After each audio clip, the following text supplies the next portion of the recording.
किशन और मोहन दो जिगरी दोस्त थे। दोनों ही साथ पले बड़े और साथ ही पढ़ाई लिखाई भी की, लेकिन स्कूल के बाद दोनों अलग हो जाते हैं। मोहन, हम दोनों आज अलग हो रहे हैं, लेकिन आज से ठीक 20 साल बाद इसी चौराहे पर मिलेंगे। दोनों एक दूसरे से वादा करके अलग हो जाते हैं। किशन दूसरे शहर में आगे की पढ़ाई करने चला जाता है, तो मोहन अपने पिता के साथ उनकी दुकान में हाथ बटाने लगता है।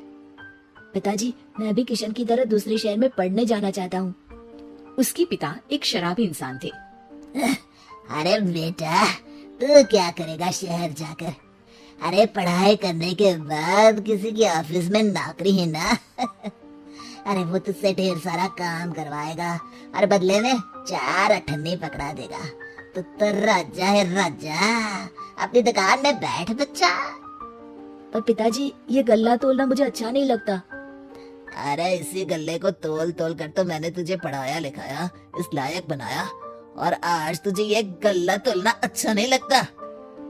ये बोलकर वो मोहन को एक जोर का थप्पड़ लगा देते हैं।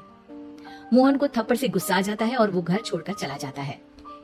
1-2 दिन भूखा रहने के बाद मोहन को पिता की बात याद आती है। ऐसा कौन सा काम है जिसमें खुद के लिए मेहनत करना और ज्यादा से ज्यादा पैसा हो? वो सोच में पड़ जाता है कि तभी उसे घोड़ों की आवाज आती है। वो एक पेड़ के पीछे छुप जाता है और जहाँ देखता है कि डाकू कैसे एक चादर फैलाते हैं और उसमें ढेर सारे सोने के गहने डाल देते हैं।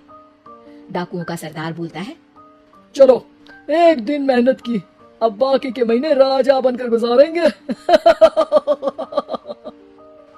सारे जोर जोर से हंसकर वहां से निकल जाते हैं। अरे वाह, ये तो सच में बड़ा ही अच्छा बिजनेस है। फिर क्या था, मोहन ने छोटी मोटी चोरी का काम शुरू कर दिया। कभी किसी की चेन खींच लेता, तो कभी किसी की पॉकेट मार लेता।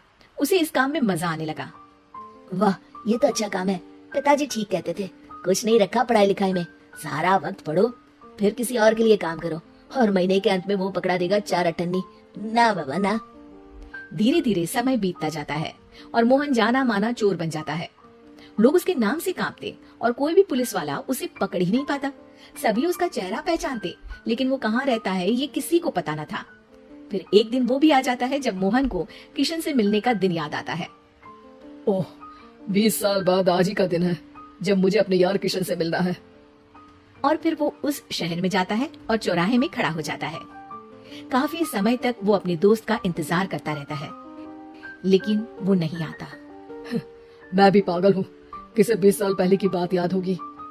कुछ देर इंतजार करने के बाद वो वहाँ से जाने लगता है कि तभी सामने 2 पुलिस वाले आ जाते हैं और उसे गिरफ्तार कर लेते हैं। मोहन को आश्चर्य होता है कि उन लोगों को मोहन का पता कैसे चला। अब सुनो, तुम लोगों ने अब मुझे पकड़ ही लिया है, तो क्या मैं जान सकता हूँ कि तुम लोगों को ये कैसे पता चला कि मैं यहाँ आने वाला हूँ? उसमें से एक पुलिस वाला मोहन को एक लेटर देता है। मोहन लेटर खोलता है जिसमें लिखा होता है, मेरे जिगरी दोस्त मोहन, मैं जानता था आज दुनिया यहाँ के वहाँ क्यों ना हो जाए, तुम यहाँ मुझसे मिलने जरूर आओगे। आज मन था कि मैं तुम्हें गले लगा लूं, लेकिन फर्ज की दीवार सामने आ गई। 20 साल बाद तुम एक मुजरिम के रूप में मेरे सामने खड़े थे। माफ करना दोस्त, देश के प्रति मेरा फर्ज मेरी दोस्ती के आगे छोटा पड़ गया। मोहन की आंखों में अब आंसू थे। वो चुपचाप वहां हाथों में हथकड़ी बांधे चला जाता है।